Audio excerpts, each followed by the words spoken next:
राधे राधे दोस्तों, आपको चुटकुला गीत सुनाने जा रही हूँ ननद के ऊपर। पसंद आए तो कमेंट में ज़रूर बताइएगा।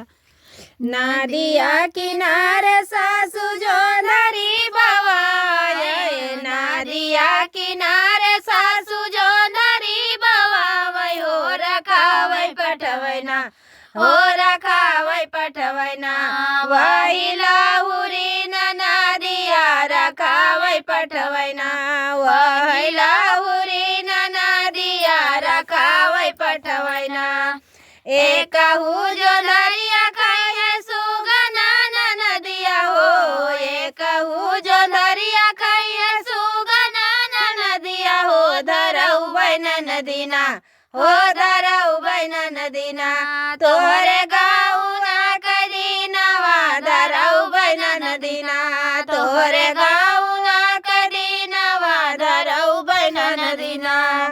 जाब तू ही धरबू भौजी गाँव ने कदीनवा, जाब तू ही धरबू भौजी गाँव ने कदीनवा, गढ़ावै का परी, हो गढ़ावै का परी, तीन पातिया झूलानी है, गढ़ावै का परी, तीन पातिया झूलानिया, गढ़ावै का परी। या तनी बचान जाब सुन भाऊ जाई हो, या तनी बचान जाब सुन भाऊ जाई हो, गढ़ावै लगली ना, हो गढ़ावै लगली ना, तीन पातिया झूलानिया, गढ़ावै लगली ना, तीन पातिया झूलानिया, गढ़ावै लगली ना। पाहिरी उवाड़ी ननदी गाइली ससुरवा, पाहिरी उवाड़ी ननदी गाइली ससुरवा, की पूछै लगली ना, हो की पूछै लगली ना, ए हो सासु ननदिया, की पूछै लगली ना, ए हो सासु ननदिया, की पूछै लगली ना। ई झूलनी दीन तोहर भैया से भतीजवा, ई झूलनी दीन तोहर भैया से भतीजवा, किया हो बहुहरना, किया हो बहुहरना, तोहर नानवा मिलानवा, किए हो बहुहरना, तोहर नानवा मिलानवा, किए हो बहुहरना।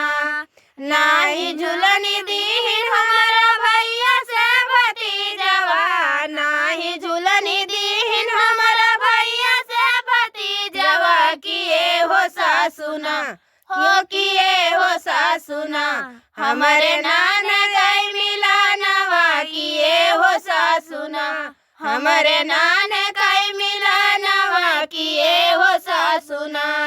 नैहरे के पद लाग भैया भतीजवा, नैहरे के पद लाग भैया भतीजवा, ससुर के पद से ना, हो ससुर के पद से ना, लाग सगना नदोइया, ससुर के पद से ना, लाग सगना नदोइया, ससुर के पद से ना। नदिया किनारे सासू जो धरी बवाई, नदिया किनारे सासू जो धरी बवाई, हो रखावै पठवै ना, हो रखावै पठवै ना, वही लाहुरी नदिया रखावै पठवै ना, वही लाहुरी नदिया रखावै पठवै ना।